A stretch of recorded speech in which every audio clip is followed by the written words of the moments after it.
Anyway, hello. Everyone is here. Let me mute Steven real quick because I can hear myself. Uh, Cringe Music Podcast Season 4, Episode 2. Albums for the week are Extreme by USAO, however you would like to say it. We also got, let me scroll up here, King of the Nordic Twilight by Luca Turilli, and Lifeblood by Brand of Sacrifice. So, USAO, they are another member of the electronic indie label Hardcore Tano C, and as such, he's had a bunch of songs in various rhythm games, Waka included. There are several songs just from this album alone that are in the game, the title track being one of them, Chariot, Knight Rider, Psycho Stronger, and then I think Saega is in Archaea, if I remember correctly.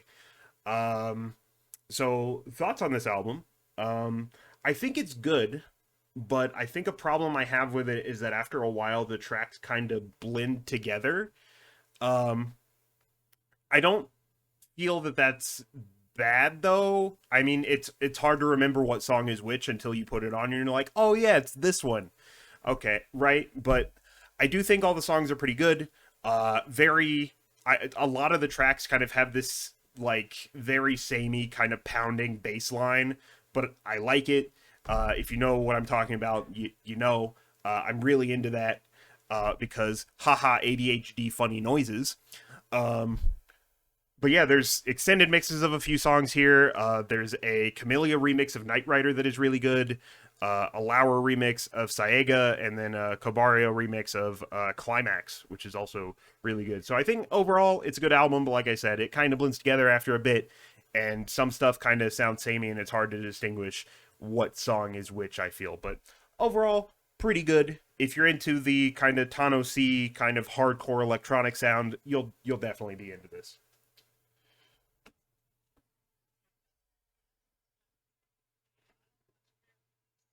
Oh.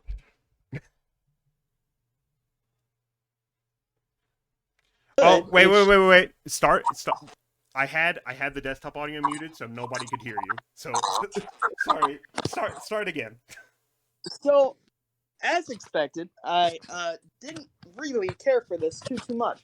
It's not because it was a bad album. It's just repetitive noise make brain itch. Ah, Um, but it's not bad. I definitely see why you like it. It's hardcore, just like my brain fucking died. What was that? I can never remember the name of the song. It's a Lauer song you showed me a while back that I really like. oh, it could have been any of them, honestly. But we were on our way to Gamers and Geeks Yeah. when I can't remember the name of it, but it's sort of that same vibe. Just for whatever reason, I didn't much care for this album. Um, but I mean, I see why you like it. It's not bad at all. I definitely wasn't expecting Big Titty Battle Lady as the Oh yeah, album. the album cover is Yeah, I good. definitely. I mean, it is good. Titties are always good. I just wasn't expecting Big Titty Battle Mommy the moment I opened it because I started listening to it at work. So that was great. Other than it's a solid album. I don't care much for it, but I mean, we expected as much. hmm Well, I really like this one. I love hardcore electronic. Shocking. So this was rather enjoyable, actually. I do agree with you, Mike, that there is a point that I was like, these kind of blended together, and then I looked at the title track and I heard it being repeated. I was like, oh, okay, this is Knight Rider. I know that now. But yeah, I get it. Um, I love hardcore electronics, so the hard style like influences and gabber and dubstep kind of influences are like I love that shit. So I'm gonna keep listening to him, and I love that whenever I think I saw this on YouTube on one of the suggested videos was the Utsu P, and I was like, it's just it all blends together. Yeah. It kind of everybody in this space kind of collabs with each other, so you'll probably see a lot of the Yeah. same names. Yep. Alrighty then. Well, whoever would like to go next. I mean, we can talk about mine because I get to rant about one of my favorite bands, and I'm excited about it. Go on. I didn't like that sigh, Mike. It's almost like you're gonna tell me that you didn't like this album, and I'll have to kill you. I'll explain myself. Just go on. Okay, so I love this album. It's the album that got me into power metal. The first song off of this album is the one that started my obsession with it. It just hit all of the hyperfixations at the time: medieval sound, harpsichord, lute, pan flute, like all of those. I was just like, wow, this is pretty cool. I vibe with this. And then it hit the chorus, and I was like, oh, nut. And I've listened to it on repeat since I was probably 13. It is still to this day one of my favorite albums of all time. Legend of Steel is my number one favorite song of all time. It is the third in the album trilogy. The last album I picked by these guys was the same one, but I think that's one of the lost episodes. So we did an episode where we talked about Rhapsody.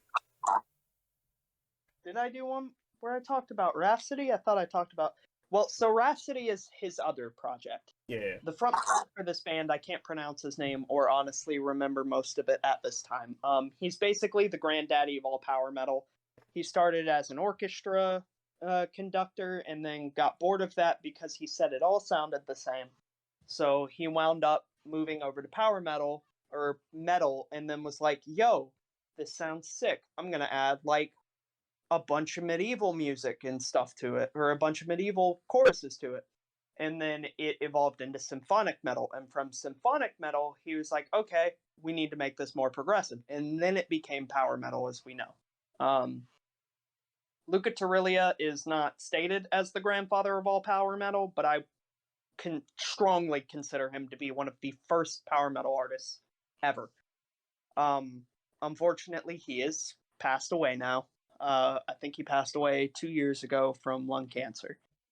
But great music. Kings of the Nordic, Twilight is another one of my favorite songs of all time. It's the title track off this album. Legend of Steel is the song that got me into power metal, and oddly enough, I found it on a Spectrobes video of one of the Crux fights, and I just fell in love with it. I was like, I'm going to look these guys up, and from there, I went down the rabbit hole and became addicted to it. But I would highly recommend. It's one of the best albums I've ever listened to, and I love it. Now I'm expecting Mike to rip me apart and tell me I'm wrong.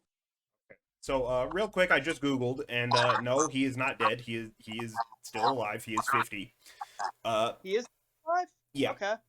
But that aside, yeah, this didn't do anything for me, unfortunately. I feel like a lot of power metal stuff, you can kind of, just looking at the album cover, you know exactly what this sounds like. Okay, and if you're into that sound, cool. But if you're me and it's not really your cup of tea, it's just kind of this again. It's just, I don't know what it is about this kind of aesthetic. I'm looking at the album cover, pointing at it, like you can see what I'm pointing at, and like sounding like that, and just being about like high fantasy stuff. Like, don't get me wrong, I like high fantasy, but it's not my favorite, and I don't really like this particular style of metal much. It's not that I hated this, it's just not for me. It's not my thing. That's really all I have to say about it. That's pretty much what I was expecting you to say. Well, so I I actually enjoyed this album. I mean, actually, I guess I shouldn't say actually. I genuinely enjoyed this album. I'll say that I think I kind of enjoyed the second half a little bit more than the first half. Like I don't um I think it was the Ancient Forest of Elves or Princess Aurora that I started paying attention more to it. Like the the first the first song came on, or when I first started it, I was like, and like the music started, I was like, why does it sound like I'm in a boss battle? Because that's what the first song makes me feel like. Power metal, Um, boss metal music confirmed. Yeah, pretty much. And I don't know what it is about I can't remember what you said his name was, the lead singer's voice. Um, but his voice on Where Heroes Lie, like it like I don't know how to say it. Like it's perfect. Like it like reminds me of another genre, I guess. Yeah, awoke a fire in your loins. Sure, yeah, that we'll go with that one. Yeah, that's the correct way to say that. Yeah. I am probably going to listen to Where Heroes Lie like more than a couple times. Oh yeah, the whole album is great. Like I Yeah. love this. I'm surprised I didn't like it, but I'm not too surprised. More disappointed, I guess.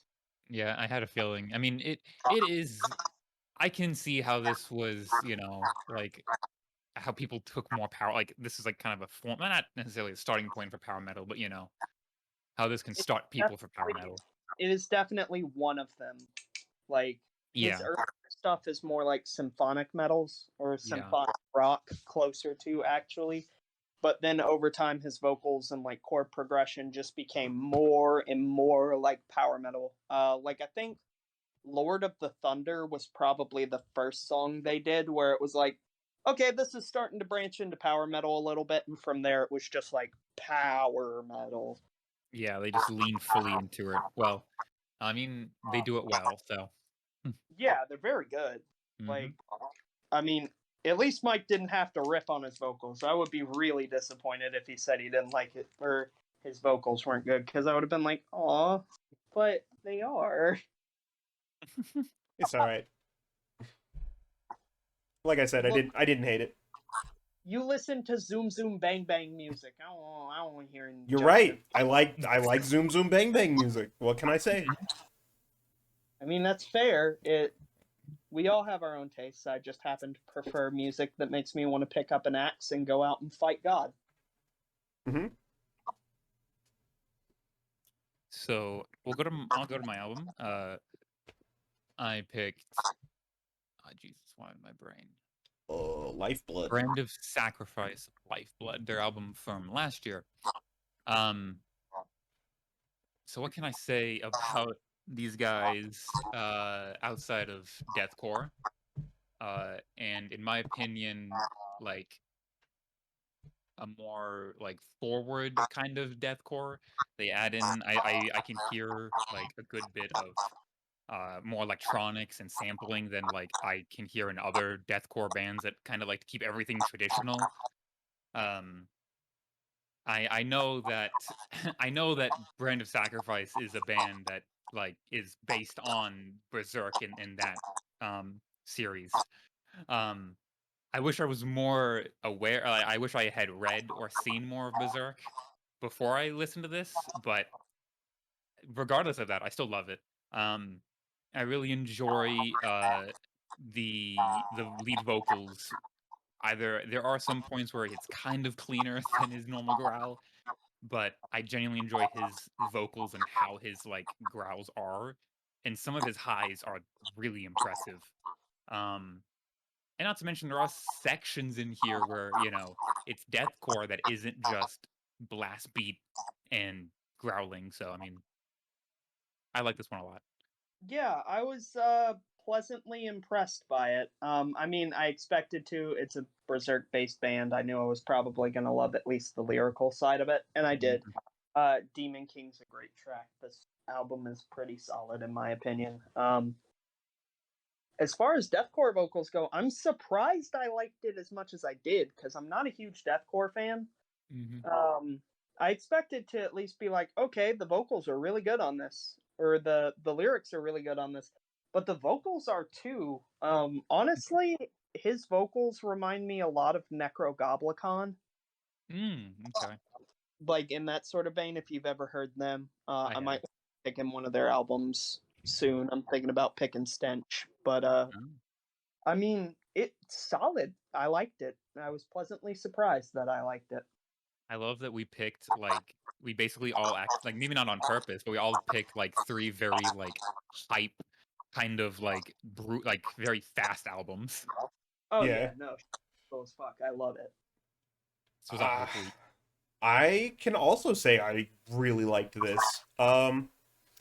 Typically, like, this style of metal isn't my thing. I've mentioned this with other albums that are kind of in this space, that really the only thing close to, the deathcore kind of grindcore thing that I'm into is cattle decapitation, and this actually has some like sprinkling of the elements from cattle that I like bits and pieces that I could pick out. I For lack of a better way to explain it, the guitar riffs on this are just fucking filthy in a good way. Like, Oh it's yeah, it's they're- it's insane, dude. um, there's like the synth on the opening part of I think it's Altered Eyes that is just, oh my god. That's my favorite off this album is Altered Eyes. The vocals are also really good, and being that the band is really inspired by Berserk, I did some digging here, and this album kind of focuses more on Guts and in his story through the series. I could pick out some bits where the opening track Dawn is kind of focused on, I want to say, the Golden Age arc a little bit. It seems like, but I didn't really pay attention to the lyrics for a lot of the other stuff. I meant to go back and do that, so I probably will. But overall, yeah, this was really good, and I was very pleasantly surprised that I liked this as much as I did. I am also surprised both of y'all liked it as much as you did. When I pick deathcore, I usually expect to be alone, in my opinion. I think my only complaint is that what's his name? Frankie Palmieri from Amir is in this, and eh. Yeah. Brand of Sacrifice actually did an alternate version of We Came as Romans' Dark Bloom, and I like the one of the Brand of Sacrifice so much fucking better than the original. It's so good. And they also did a remix of Lifeblood, the song, with Will Ramos from Lorna Shore.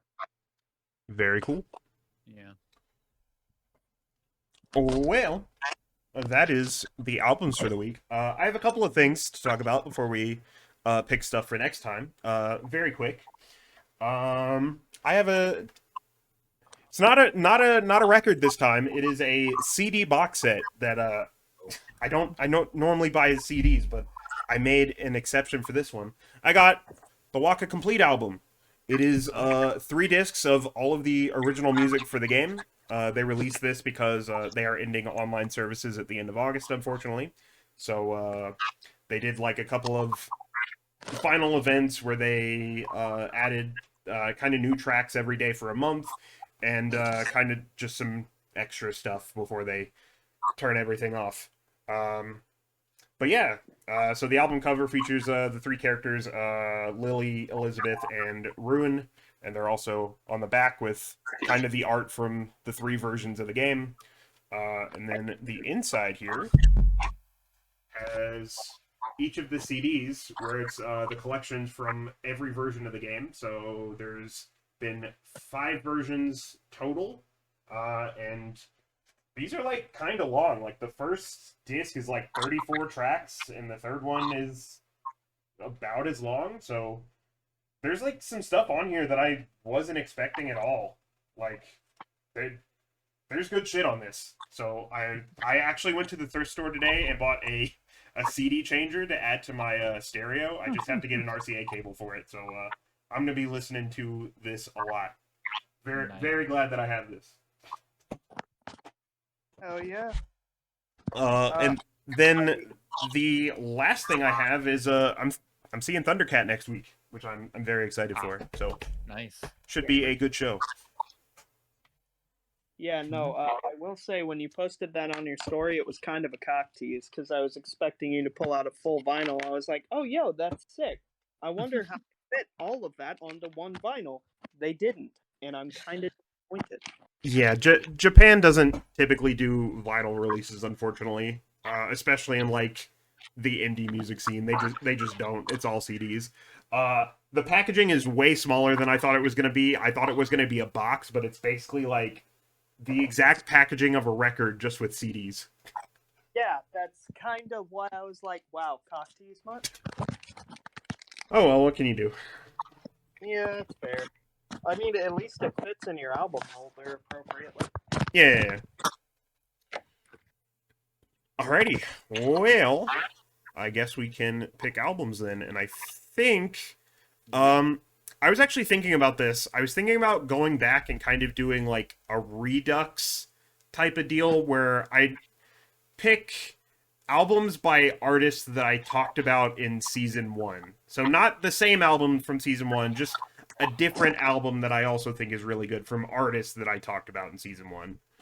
So I'm assuming that I haven't done it already because for whatever reason I thought I did, but I don't think I did. I think I'm picking In Sorte Diaboli by Dimmu Borgir. Oh, yo, I love Dimmu Borgir. I was really excited when we picked, Gateways. The album is Abrahadabra. Yeah, that was episode 1, season 1. Yeah, The Gateways was my favorite song off that album. Yeah. That was the first record I ever bought, and so I picked that album for the first episode of season 1. But you've probably noticed, but I have season 1 delisted on YouTube for reasons, so that's why I'm doing this kind of like redux thing where I talk about albums from artists that I talked about in season 1. Yeah, that's fair.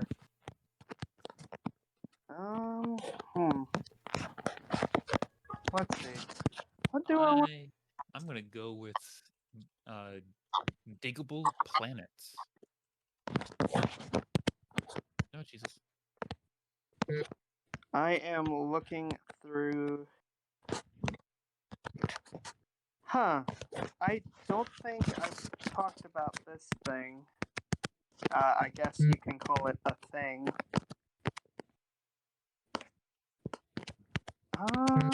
Let me see if this has a full album. It does.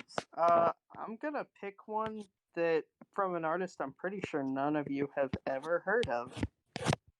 And I don't know how you'll feel about it, so I'm curious because this one's out of left field. I'm gonna pick Everything Is a Lot by Will Wood. You're right, I don't know who that is. Why does it sound like someone is taking your phone and just repeatedly slapping it? Oh, I was typing and the screen was probably hitting it. I wasn't aware that you were on your phone, but that makes sense now. Okay. I don't buy yet. I also don't think I've heard of him, so cool. But here you go. This one's strange. Strange is the word I would use. Okay. Not like Passenger of Shit strange, but it's up there. Okay. The fact that you even mentioned Passenger of Shit has me concerned. No, yeah. Not metal. I will tell you that. It is in no way metal. Okay. Okay. Okay. We'll see what that means. Well, mine's very chill. I was listening to a lot of Tribe Called Quest, and I wanted someone that was not as popular, so I went with these guys. Although they're still pretty popular. Mine is not chill. Yeah, I had a very looking at the album cover, I could guess that much. Oh, I haven't even looked at it yet. What the fuck? I opened it in YouTube, and it looks like someone that has schizophrenia drew this. That was also on shrooms. What Good the fuck? fuck, dude? Fucking Jesus! How do you pronounce the first track? I will. I didn't even look at it. Now, I don't think we've ever picked something like this even remotely close to put on the podcast. Well, I guess that, did you pick that album from that satanic doo-wop trio? Oh, Twin Temple? Yes, he did. Yeah. Yep. Yeah, so you'll get a kick out of this. It's, in the same vein. Okay. That almost makes me more worried. I'm very Real confused. hard to explain this album because it's like the easiest way I can explain it is rock 1920s ragtime. I'm not getting that from the album cover. Yeah, I'm still getting mental patient on shrooms. I mean, you're not wrong. Oh, fucking Jesus. You'll see. The first song's really good. My Okay. wife accidentally showed it to me of all people. So so yeah, that's all I got, and I will leave y'all with that mystery. Oh, okay. I guess we'll find out. Oh boy. Well, that's all I got. I'm gonna get out of here. I'll catch y'all later.